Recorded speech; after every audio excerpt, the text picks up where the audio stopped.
Pozdrav svima, Filcana traka za tračnu brusilicu. Sada ćemo isprobati kako Filcana traka na tračnoj brusilici oštri nož. Dakle, imamo Filcanu traku koju ćemo postaviti sada na tračnu brusilicu. Tračna brusilica je ručne izrade. Namjerno sam malo napravio da se teže stavlja na ovaj deo, zato što ne želim da dođem u situaciju da neko dete ili neko može da drugi da koristi ovo osim mene.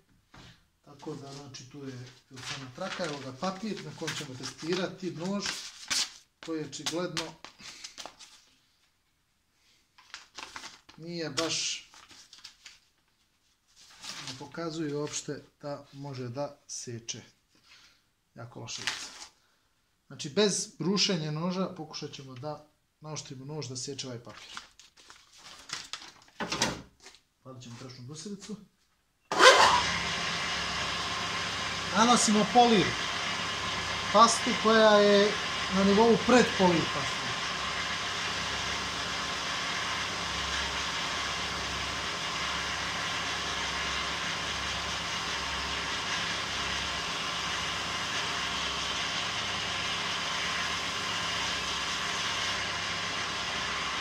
Ovim pasta je naneta, testiranje oštrenja.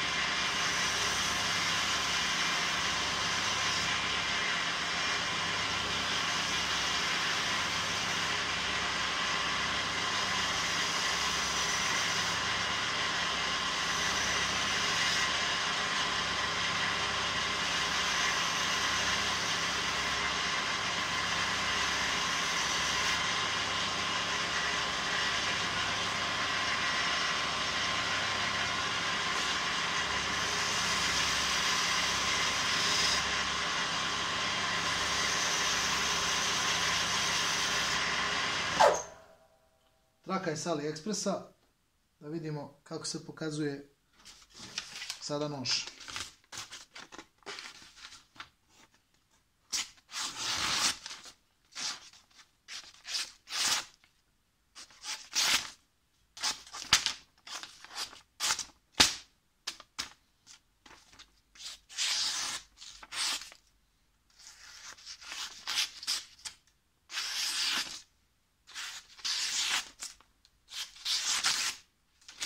Znači, moglo bi još par prelaza, ali za tup nož koji nije mogao da seče, papir je dobro. Znači, sad bi prije svega trebalo prvo nož obrusiti na šmirglama i ovo bude završnica. Sve u svemu, ne čini mi se loša stvar. Može se poručiti preko AliExpressa. Link za kupovinu je u opisu ispod. Hvala za praćenje.